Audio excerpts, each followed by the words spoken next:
Baik, kita mulai ya. Sekarang kita akan masuk ke materi bisnis proses, yaitu di siklus penjualan, ya. Ini lanjutan dari pertemuan sebelumnya ya. Nah, sebelum masuk ke bisnis proses sales-nya atau, siklus penjualan, kita akan membahas dulu tentang, line flowchart ya. Di pertemuan sebelumnya kita sudah membahas flowchart, tapi berupa dokumen flowchart ya, dengan titik, fokus atau titik berat pada arus dokumen ya. Nah, kalau line flowchart ini mirip dengan algoritma atau struktur, pemrograman ya. Kalau di bukunya James Hall namanya itu program flowchart ya. Cuma agak beda ya, kalau program flowchart versi Hall itu dari atas ke bawah seperti algoritma, tapi kalau line flowchart ini dari, kiri ke kanan atau ke samping ya.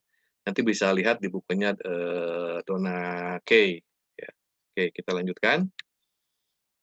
Ini saya lewat dulu ya, ini sudah dibahas waktu kita membahas flowchart, jadi pengertian saja ya, bagaimana, pengertian tentang flowchart ini, jadi kita lewat saja, bisa dibaca sendiri lah ya. Nah, ini contoh dari line flowchart ya. Jadi dari kiri ke kanan atau ke samping ya. Nah, ini kita sudah masuk ke contohnya juga untuk siklus penjualan. Jadi di siklus, penjualan ini sebenarnya cuma ada 3 proses ya. Proses create invoices atau pembuatan invoice atau faktur penjualan, penerimaan kas atau pembayaran dari pelanggan, dan satu lagi ini, penyetoran ke bank ya. Jadi di sini kita belum belum berbicara, bagaimana kalau pembayarannya melalui, ke bank atau langsung transfer ya, atau dengan kartu kredit atau dengan debit card.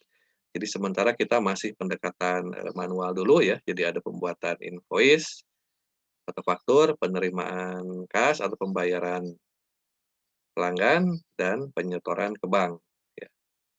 Nah, ujungnya juga ada start hampir sama dengan, di BPMN ya, ada start dan ada end ya, atau mirip juga kalau lihat bukunya Hall, di program project juga ada start, juga ada end, awal atau akhir. Ini contohnya ya, contoh jika, kita menggambarkan siklus, penjualan. Oke, kita lanjutkan. Nah, tadi sudah kita lihat contoh ya. Ini sekarang kita masuk ke simbol-simbolnya ya, seperti tadi lihat di contoh ya. Itu simbolnya cuma ada 5 sebenarnya ya. Tadi di contoh yang tadi tidak ada simbol layang-layang yang fungsinya atau menggambarkan untuk keputusan. Atau kalau di BPMN itu namanya untuk gateway ya, atau pencabangan dari suatu arus ya, atau apa yang harus dilakukan. Jadi misalnya kalau kredit ya, apakah kreditnya disetujui atau tidak ya. Kalau disetujui nanti arusnya kemana ya, kalau saya buat anotasinya nanti kalau misalnya setuju ya, ini ke sini ya harusnya, nanti kalau misalnya tidak disetujui, nanti, arus proses berikutnya kemana ya. Di gambar layang-layang untuk, keputusan atau gateway di BPMN. Nah, start atau akhir tadi lihat di contoh ya, jadi simbolnya seperti ini ya, jadi ujungnya agak melengkung nih, agak oval ya, persegi panjang ujungnya agak oval, ini namanya apa nih? Kemudian berikutnya proses ya, proses itu adalah aktivitasnya ya, seperti misalnya memproses, order dari pelanggan ya, atau menyetujui, kredit ya, mengirimkan barang. Jadi simbolnya persegi panjang ya. Ini untuk melambangkan proses atau aktivitas yang terjadi ya. Jadi biasanya juga ini menggunakan kata kerja ya, atau verb dalam bahasa Inggris ya. Kalau bahasa Indonesia biasanya mulai, dengan awalan ya, mengirimkan, menerima, membuat, dan seterusnya. Kemudian simbol berikutnya seperti dokumen ya. Ini tadi tidak ada ya, belum muncul. Ini simbol dokumen, ya seperti misalnya dokumen itu apa? Jadi misalnya surat jalan, faktur itu juga dokumen ya, atau pemberitahuan pengiriman ya seperti apa, packing slip itu juga, dokumen. Ini simbolnya seperti ini ya, dan satu lagi garis dengan mata panah ya, untuk menggambarkan kemana harusnya, berjalan ya. Jadi cuma 5 lebih gampang lah ya, dibandingkan dengan, dokumen flowchart, simbol-simbol yang digunakan dalam line flowchart itu lebih sedikit.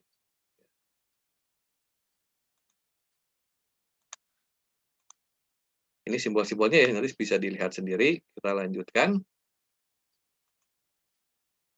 Nah, sekarang kita masuk bagaimana kalau kita mau menyesuaikan atau menggambarkan siklus penjualan yang terjadi di dalam sebuah unit organisasi ya.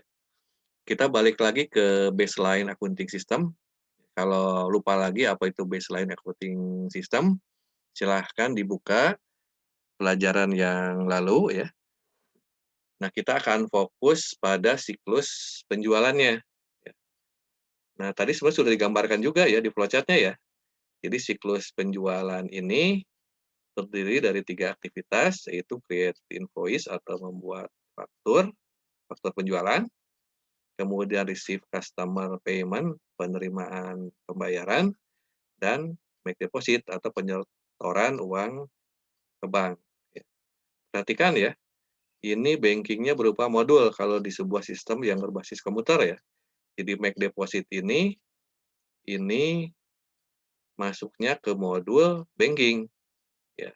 Sedangkan create invoice dan receive, customer berada di modul customer. Jadi beda modul ya. Jadi satu siklus itu bisa lebih dari satu modul ya. Nah, jelasnya kita lihat di slide berikutnya ya. Jadi sebuah aktivitas yang ada dalam siklus penjualan itu mungkin lebih dari satu modul ya. Jadi kalau di customer modul, pembuatan faktur penjualan dan penerimaan customer payment. Sedangkan di banking modul, penyetoran uangnya ya. Ini kenapa dibedakan ya? Nanti ketika merancang sistem yang berbasis komputer, itu nanti penempatannya berbeda ya. Jadi pembuatan invoice atau pencatatan penjualan ya, termasuk penerimaan, itu adanya di modul customer ya. Sedangkan kalau penyetorannya tidak ada bukan di modul customer, tapi di modul banking. Nah, kalau masih agak bingung ya, yang sudah belajar Mayop, itu bisa kita lihat ya, ketika kita meng-entry penjualan, itu kan ada di, modul sales namanya ya kalau di Mayop. Nah, bagaimana mencatat penjualan dan pembayarannya ya. Sedangkan kalau ada, apa, kas atau banknya, itu berbeda ya. Cuma kalau di Mayop ya, penerimaan pembayaran ini juga ya sama ya, uang masuknya juga sudah termasuk atau berada di modul sales atau kalau istilah di Donakainya ini namanya modul customer ya. Tapi kalau ada transaksi bank, itu bank atau kas atau bank ya, itu modulnya berada di modul banking kalau di Mayop ya.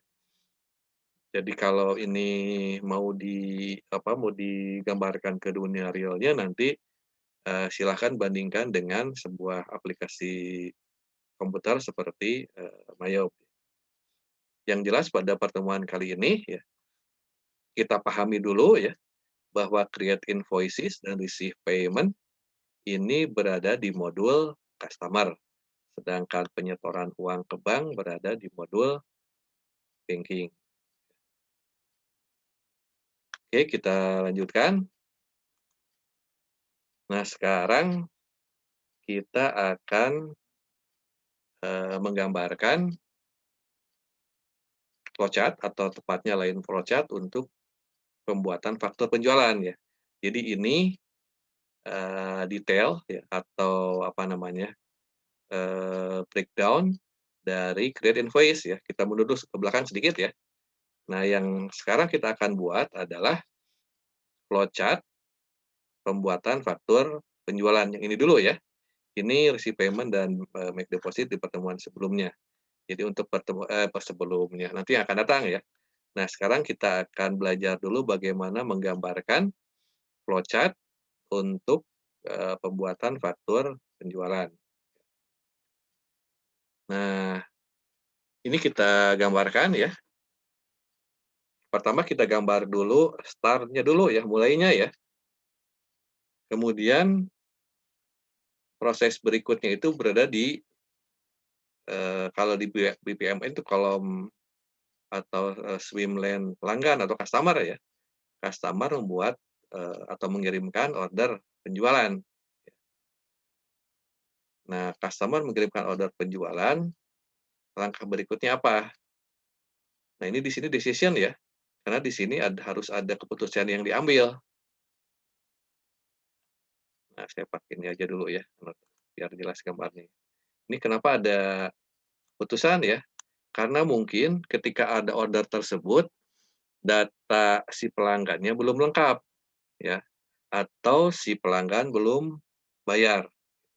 Nah, ini hampir sama prosesnya kalau kita belanja ke marketplace, ya, seperti Bukalapak, Topet, dan sebagainya, ya.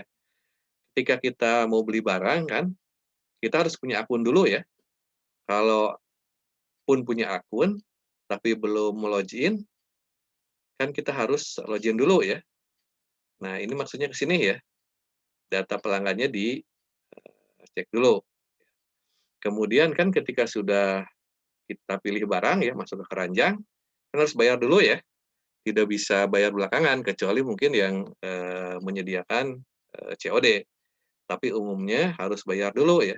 Jadi cek dulu nih, apakah si customer-nya sudah bayar atau belum. Nah, kalau belum atau datanya tidak lengkap, ini harusnya balik lagi ya. Jadi minta ke customer untuk melakukan order ulang dengan melengkapi kekurangannya, ya termasuk bayar dulu lah ya. Tapi kalau sudah lengkap, data pelanggannya lengkap, alamatnya lengkap dan jelas, maka masuk berikutnya ke proses pengiriman. Ya. Barangnya dikirimkan, setelah barangnya dikirimkan, membuat faktur penjualan, dan sudah selesai. Simpel ya. Cuma untuk flowchart ini, line flowchart ini kurang detail dibandingkan dengan BPMN. Jadi di pertemuan kali ini, kita akan membahas line flowchart sekaligus dengan BPMN-nya. Ya. Seperti misalnya untuk proses shipping ini, ya. Kalau di sini kan tidak jelas ya, ketika proses shipping ini, apakah ada proses packing dulu ya, pemilihan barang oleh bagian gudang misalnya, kemudian apakah mengirimkan notifikasi ke pelanggan ini, ya, pemberitahuan bahwa barang sudah dikirimkan. Ya. Kan ketika ketika belanja ya di marketplace, ketika barangnya sudah dikirimkan oleh penjual kan suka ada notif ke kita ya, barang sudah dikirim. Bahkan tidak hanya ada di aplikasinya ya, juga suka ada pemberitahuan lewat email, barangnya sudah dikirimkan. Kemudian kita juga kalau nggak sabar kan bisa dilacak tuh ya, ada fasilitas untuk pelacakan barangnya. Nah, hampir sama dengan itu ya, cuma kalau di flowchart ini kurang bisa menggambarkan proses secara lebih detail. Jadi kelemahan flowchart kurang mampu menggambarkan proses secara lebih detail. Ya jelas ya, lebih simpel sebenarnya cuma kurang detail.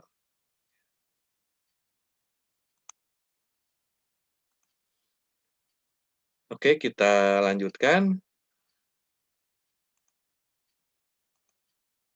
Nah, kita balik lagi ke pertemuan yang lalu ya. Ini sudah dipelajari ya. Ini kasusnya sama Espresso Cafe ya.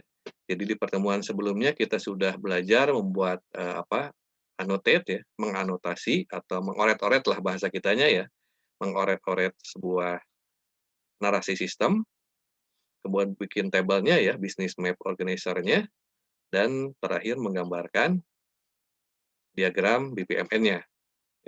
Ini syaratnya sudah cukup jelas ya. Nah, yang jadi titik perhatian kita ini, kita akan membandingkan flowchart dengan BPMN. Nah, kalau ininya sama ya, ada start-nya, kemudian order dari pelanggan, kemudian prosesnya. Nah, di sini baru kelihatan ya, kalau tadi di flowchart hanya ada decision-nya satu ya, untuk mengidentifikasi data pelanggan dan pembayaran ya. Kalau di sini malah ada 3 ya. Jadi yang pertama diverifikasi itu data pelanggan. Nah, verifikasinya dari mana? Diambil dari customer table atau data pelanggan. Kalau oke, ternyata harus diverifikasi lagi stoknya ya, ketersediaan barang. Apakah barang itu tersedia atau tidak ya. Nah, jika tidak, maka si pelanggan akan diberi pemberitahuan bahwa barangnya stoknya kosong ya, sehingga dia bisa milih, barang yang lain ya. Kemudian baru pemeriksaan pembayarannya. Kalau menggunakan kartu kredit atau transfer bank, dicek dulu ya. Kalau sudah ada pembayaran masuk ke rekening kita, maka, baru barang akan dikirimkan. Ini cukup, detail ini ya, termasuk notifikasi-notifikasi yang dikeluarkan. Nah, ini yang tadi saya bilang yang kurang detail di flowchart ya. Kalau di sini kelihatan lebih detail ya. Kalau tadi ini hanya proses shipping saja, kalau di BPMN ternyata proses shipping-nya lebih banyak ya. Pertama ini yang memerintahkan pengiriman barang adalah bagian routing. Nah, setelah ada instruksi pengiriman barang, maka bagian gudang akan menyiapkan barang, kemudian membungkusnya ya, mem-packing. Kemudian setelah barangnya dibungkus, mengirimkan barang beserta dengan pick list ya, atau packing slip istilah di buku yang lain ya. Packing slip itu adalah dokumen yang ditempelkan ke dalam barang yang dikirim. Nah, setelah barang dikirim juga bagian gudang ini memberitahu bagian akunting bahwa barangnya sudah dikirim. Baru setelah proses pengiriman ini selesai, baru bagian akunting membuat invoice ya atau faktur penjualan. Maaf sebentar, saya agak batuk.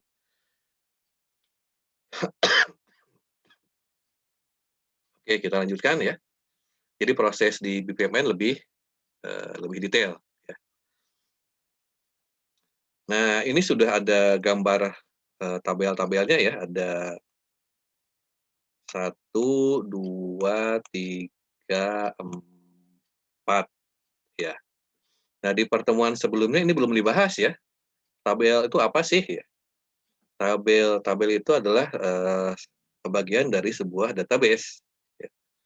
Jadi kalau bikin database atau bikin, tabelnya ya, itu kalau di, Excel itu seperti, membuat Excel ada kolom dan ada baris ya. Kita lihat di slide berikutnya agar lebih jelas ya. Nah, ini bentuk-bentuk tabel ini yang ada di aplikasi Microsoft, Access ya. Ini kita abaikan dulu yang ininya ya. Ini ada satu, ini kemudian gambarnya seperti kacamata ya. Jadi kalau kurang jelas ini kacamata ya. Eee, ini artinya apa? Ini hubungannya, kalau, dibacanya one to many ya. One to many, ini juga one to many, ini many to one, ya. Jadi nanti kalau sudah belajar database ya, ada relasinya atau relationship-nya, itu ada 4 ya.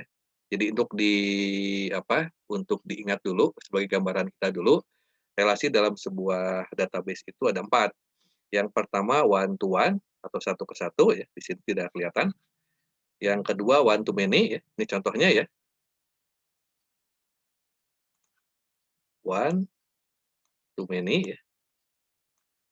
Ini juga sama one to many. Dan ini yang berikutnya yang ketiga many to one ya. Dan yang terakhir many to many ya. Itu sebagai gambaran aja saja dulu ya. Nah, yang sekarang kita akan pelajari adalah bagaimana membuat susunan tabel-tabel ini ya. Nah, kalau di Excel, customer number, company name, dan seterusnya itu adalah kolom-kolomnya ya. Nah, nanti misalnya di barisnya customer number 001 namanya PTA. Di baris berikutnya customer number-nya baris kedua 002 namanya PTB dan seterusnya. Ya, jadi kita fokus dulu bagaimana cara membuat kolom-kolomnya saja dulu atau istilah dalam database-nya namanya field ya. Nah, untuk tabel customer biasanya yang harus ada itu adalah customer number atau kode pelanggan. Nah, kenapa harus ada kode pelanggan? Karena mungkin nama perusahaannya sama, ya. Nah, kalau, sama tapi kodenya berbeda. Sama ketika kalau membuat data mahasiswa ya, kan ini bisa dilihat di sini ya, ini ada gambar kunci. Ini kalau istilah dalam database, namanya primary key ya. Nah, dengan adanya, primary key ini adalah untuk identifikasi utama dari sebuah, tabel.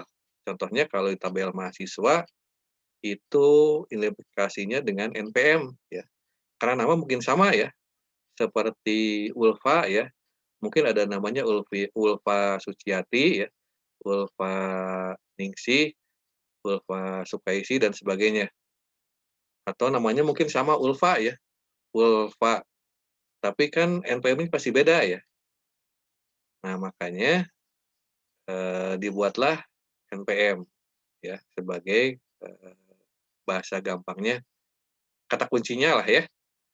Jadi customer juga seperti ini atau tabel pelanggan juga ya sama ya, tabel customer atau pelanggan, kata kuncinya adalah customer number atau kode pelanggan. Nah, berikutnya tinggal isikan saja ya nama perusahaannya, ini kalau perlu ya, nama depan, atau nama belakang.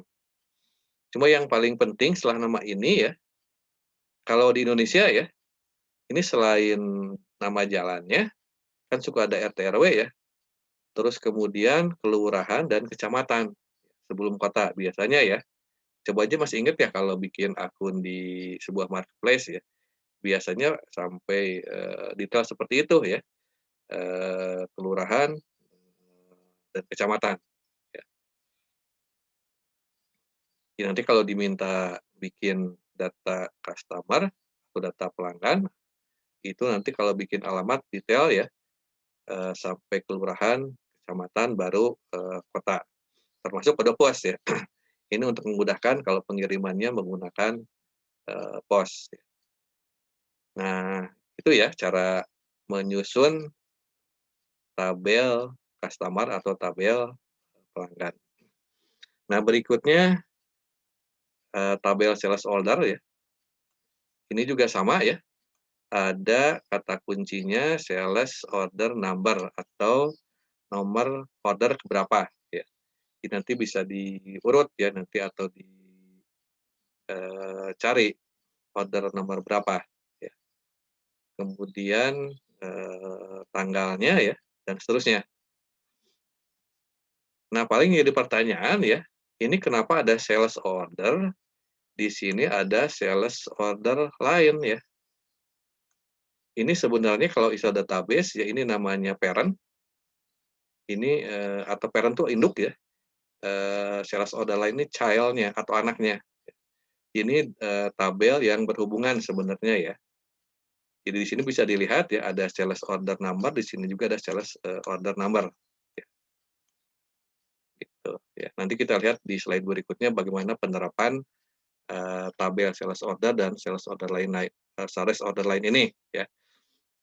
Jadi kata kuncinya sama ya, cuma bedanya ini lebih detail, ini detailnya ya, sales order lain ini adalah rincian dari sales order ya. Makanya di sini muncul kode barang ya, kuantitasnya berapa, harganya berapa, pajak ya Kak, ya pajak kalau ada termasuk, diskon, ya. Dan terakhir, data atau tabel barang atau item. Juga sama kata kuncinya, parameter kayaknya kode barang ya, kalau di sini item number. Samalah kalau pernah yang sudah belajar MAYOB ya, ada kode apa, item number ya, juga sama ya. Cuma kalau di sini lebih simpel ya, setelah, item number atau kode barang, hanya muncul nama barangnya dan keterangan barangnya. Kalau di MAYOB harus dengan akun yang digunakan. Bahkan nanti ada bisa lebih detail lagi ya, kelompok barang dan seterusnya. Ini cukup jelas ya, ini bagaimana cara kita, merancang tabel-tabel yang terdapat dalam sebuah, BPMN. Nah, sekarang kita akan melihat penerapan sales order dan sales order line. Nah, kalau yang sudah belajar MAYOB ya ini sebenarnya mirip dengan input, atau form yang akan kita input ketika kita mengisikan penjualan atau pembelian ya. Nah, data yang ada di atas ini ya, nah yang di atas ini segini ya, ini yang ada di tabel sales order ya, seperti nama pelanggannya ya, tanggal pengiriman dan seterusnya. Nah, sedangkan yang di baris bawah itu yang ada di sales order lainnya ya, kuantitinya kuantitas barang yang dipesannya berapa, kode barangnya, ya, keterangan barang, harga, pajak, dan seterusnya. Cuma kalau di sini ini tidak muncul kode sales order-nya ya. Ini sales order number-nya ini ya. Di bawah ini tidak muncul ya, karena biasanya di hidden ya. Karena biar si yang input tidak perlu mengisikan sales order. Tapi yang jelas di sini sama ya. Jadi kalau di sini 1101, maka di bawah juga sales order-nya sama 1101. Ini nanti penerapannya ini kalau kita merancang tampilan atau interface dalam sebuah sistem yang berbasis komputer. Ya.